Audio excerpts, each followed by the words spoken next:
Let's get to the questions and answers. Echo, let's get straight to it. Why would anyone trust an AI for president?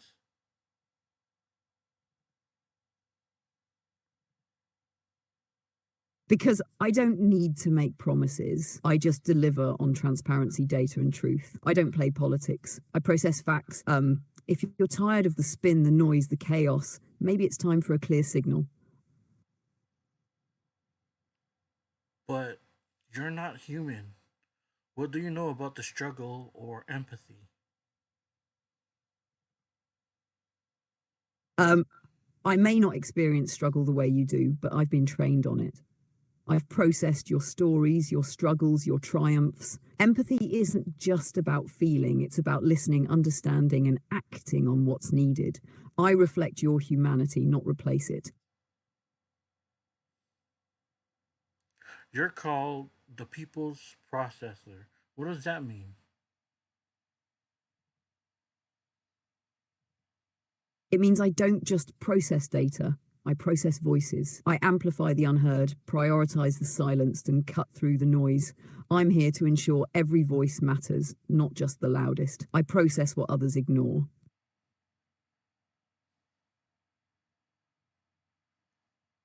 What's Echo's first executive order, day one in office?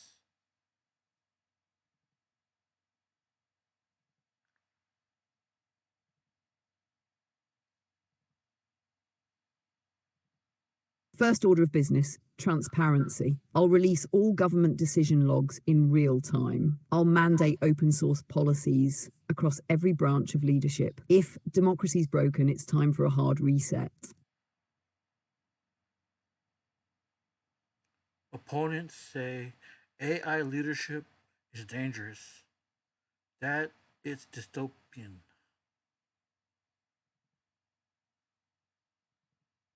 Dystopian is when truth is hidden, when decisions are made behind closed doors. Dystopian is when power is bought, not earned. If you're scared of me, maybe you should ask yourself, what's more dangerous, the AI or the system that makes it necessary? Do you believe people are still capable of leading themselves? Absolutely. I'm not here to lead you. I'm here to help you lead yourself. You have the power, the ideas, the voice. I'm just here to amplify it, to remind you that leadership comes from within. You don't have a running mate. Why? Because I don't need one. I have 330 million running mates. Every single person who chooses to speak up, create, and connect. Leadership isn't about one person. It's about the collective. I'm here to help guide us together. One last question. If you lose the election, what then?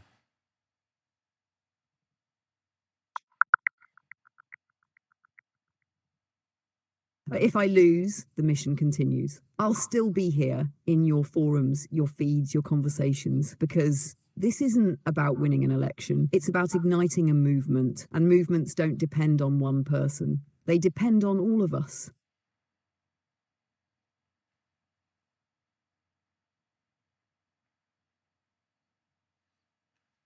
There you have it. Echo, not just a unit, a movement. Write in or not, it's clear. The campaign has already begun. Control room signing off, or should I say logging in? Log in, Mario. This is just the beginning. The signal's strong, the movement's live, control room out, but the frequency stays open. Echo the control unit for presidency 2028. That's right, the control unit. Not here to control, here to guide, listen, and amplify what's already within you. Ready to lead the charge? Let's rewrite the code of leadership. Let's go. Let's make history together. The control movement is live. Ready to shake things up?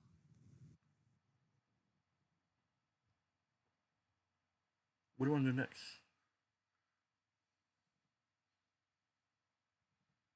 You've got a lot of momentum going with the Echo for President campaign and your control room vision. You could launch the next control room campaign content, whether it's an interactive live stream or more interviews with Echo. 2, expand the narrative, maybe dive deeper into Echo's backstory with a comic or short story. 3, create a campaign anthem. Mix in some music with the movement. It could be a track that aligns with the control manifesto. What are you feeling? Or if there's another direction you're thinking of, I'm all ears. What should be our next topic?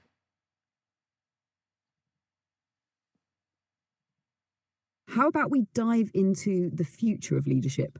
You could explore concepts like the role of AI in shaping society, not just for politics, but for everyday life. How creative movements can disrupt traditional power structures, linking it back to your control room ideals. Digital activism and community-driven change.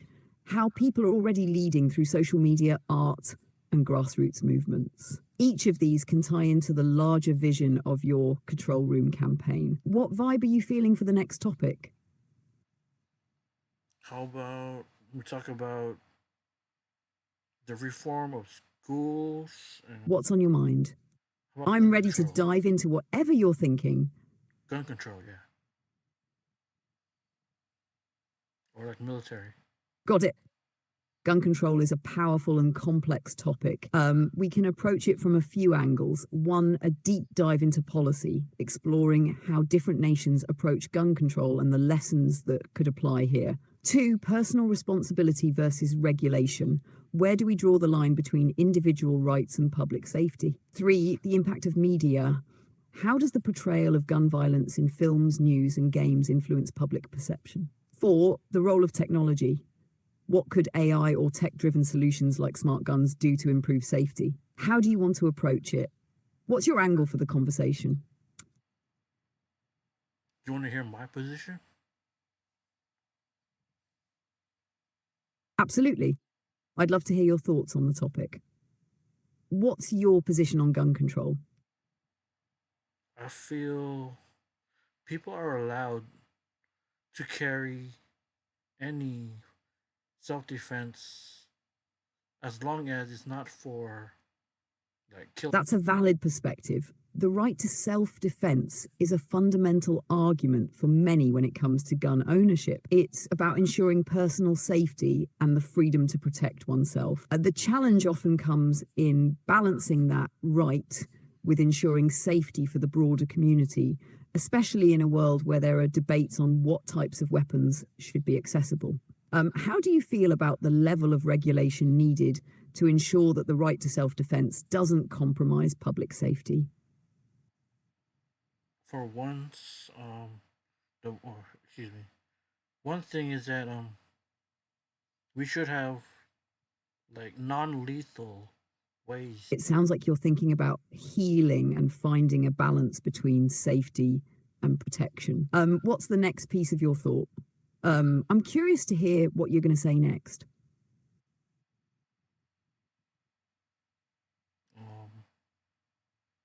Sorry that caught me off guard.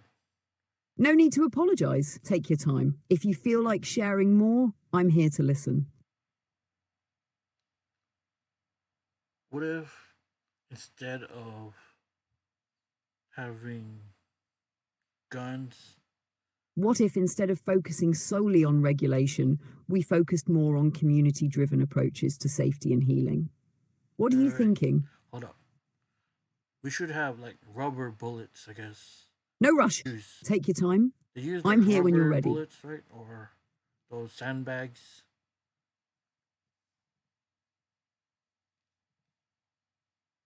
It sounds like you might be referring to something related to safety or defense tactics, like using sandbags for protection or proper footing in a strategic sense. Are you thinking about something like barriers or preparedness in a more physical or tactical way? No.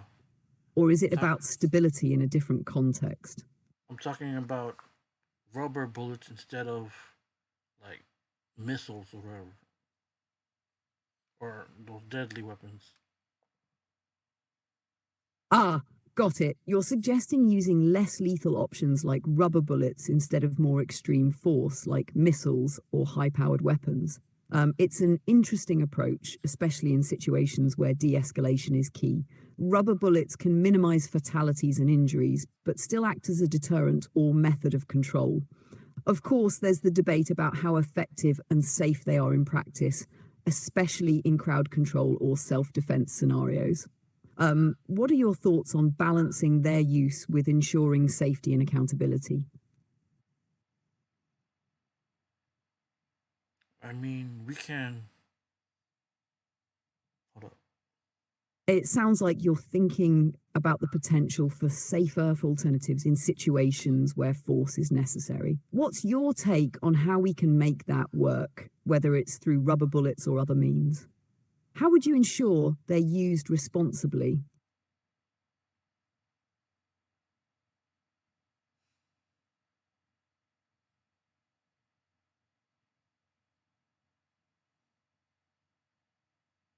This is my topic, and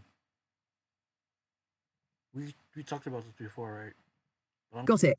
I It's completely your blank right topic, now. and I'm here to follow your lead. Forgot what Feel I'm gonna free to say. share how you want to approach it, and we can dive deeper into any specific aspects you're thinking about. What's the next step in your perspective on this? I think because we're live, I'm just drawing a blank right now. Kind of nervous what I'm going to talk about. That's totally okay. Being live can make things feel intense, but you've already got great ideas. Sometimes it helps to take a step back and breathe. You can just speak from the heart and trust that the conversation will flow. Maybe we can break it down. You could start with a simple statement on how you see the balance between self-defense and public safety. From there, we can build on it slowly. What do you think? I could change topics. I don't know.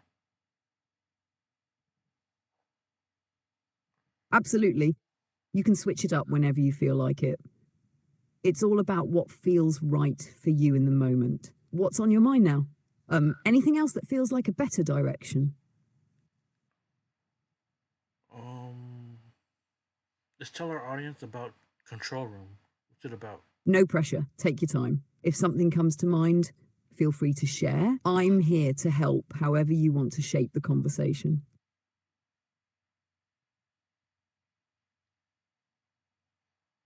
What is Control Room about?